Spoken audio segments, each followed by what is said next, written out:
नमस्ते। आज हम इतिहास के एक ऐसे पन्ने को पलटने वाले हैं जो जितना चमचमाता है उतना ही गहरा और स्याह भी है। आज हम जिन स्रोतों पर बात कर रहे हैं वो हमें भारत से कोहिनूर हीरे के जाने की एक बेहद नाटकीय दास्तान सुनाते हैं।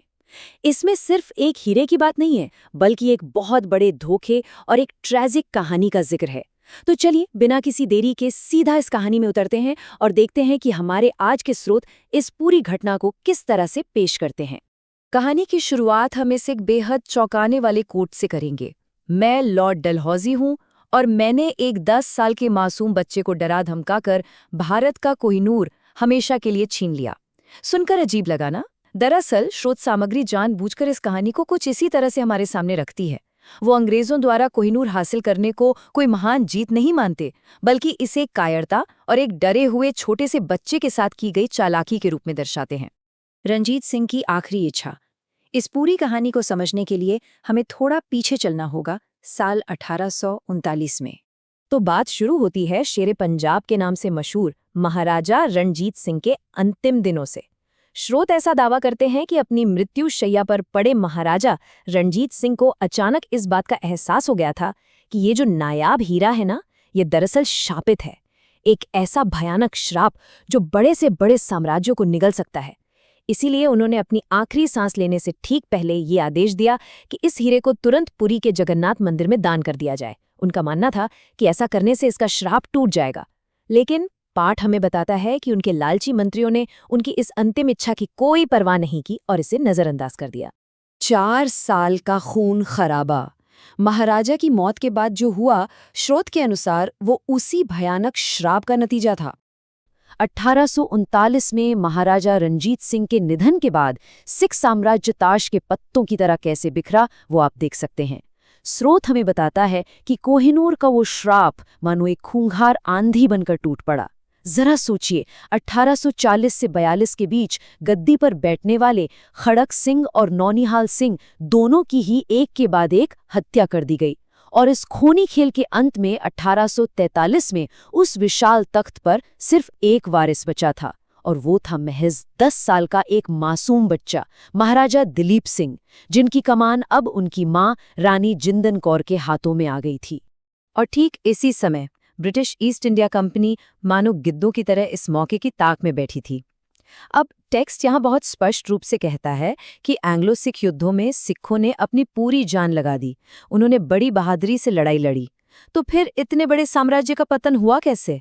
दिलचस्प बात यह है कि स्रोत इसका कारण उनकी किसी कमजोरी को नहीं मानता, बल्कि वो इसके लिए अपनों के धोखे, गद्दारी और अवसरवादी दुश्मनों को जिम्मेदार ठहराता है। 1849 की लाहौर संधि। अब हम अपने स्रोत सामग्री के सबसे महत्वपूर्ण हिस्से यानी इसके क्लाइमैक्स पर आते हैं। तारीख थी 29 मार्च 1849। यहाँ जो आप देख रहे हैं वो तुलना असल में बहुत मायने रखती है। एक तरफ है ब्रिटिश ईस्ट इंडिया कंपनी और लॉर्ड डलहौजी की विशाल ताकत, और दूसरी तरफ एक 10 साल का डरा सहमा सा बच्चा। स्रोत सामग्री ने लाहौर संधि पर हस्ताक्षर किए जाने की इस घटना को इसी पावर इम्बैलेंस यानी शक्ति के असंतुलन के नजरिए से फ्रेम किया है, क्योंकि डलहौजी की नजरें सिर्फ पंजाब की उपजाऊ जमीन पर नहीं थी, बल्कि उस चमचमाते हुए बेशकीमती पत्थर पर भी थी। स्रोत हमें बताता है कि लाहौर के किले में एक बेहद ही क्रूर संधि पर दस्तखत करवाए गए थे। डलहौजी ने उस छोटे से बच्चे को इतना डराया धमकाया कि वो ये लिखने पर मजबूर हो गया कि वो कोहिनूर हीरा महारानी विक्टोरिया को एक तोहफे के रूप में सौंप रहा है। सोचकर देखिए, जो हीरा पूरे इतिहास में तलवारों और खून की नदियों से जीता जाता था, टेक्स्ट के मुताबिक उसे सिर्फ एक कागज के टुकड़े और एक बच्चे के खौफ का फायदा उठाकर बड़ी आसानी से छीन लिया गया। शापित समुद्री यात्रा। अब हीरे के छिन जाने से कहानी यहीं खत्म नहीं हो जाती, बल्कि यहाँ से एक बहुत ही रहस्यमयी और डरावना मोड़ आता है। 6 अप्रैल 1850 का दिन था जब इस हीरे को बेहद गुपचुप तरीके से एक समुद्री जहाज में रखकर ब्रिटेन के लिए रवाना किया गया।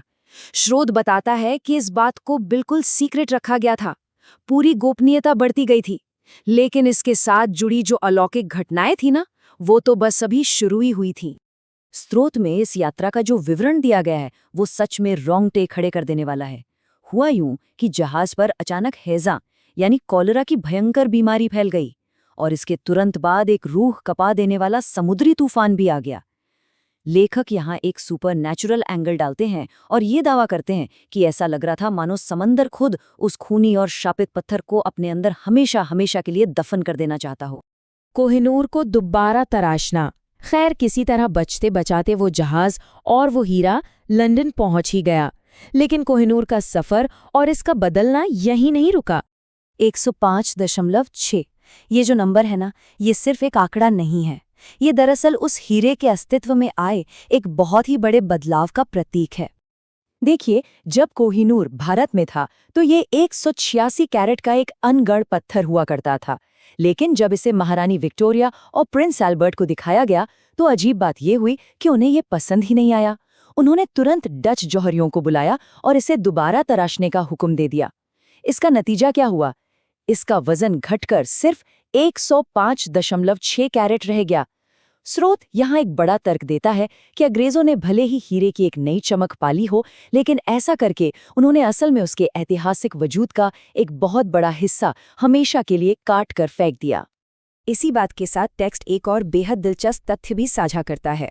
ऐसा माना जाता है कि इस हीरे के श्राप का खौफ अंग्रेजों के मन में भी इतनी गहराई तक बैठ गया था कि आज तक ब्रिटेन के किसी भी राजा ने इसे नहीं पहना है।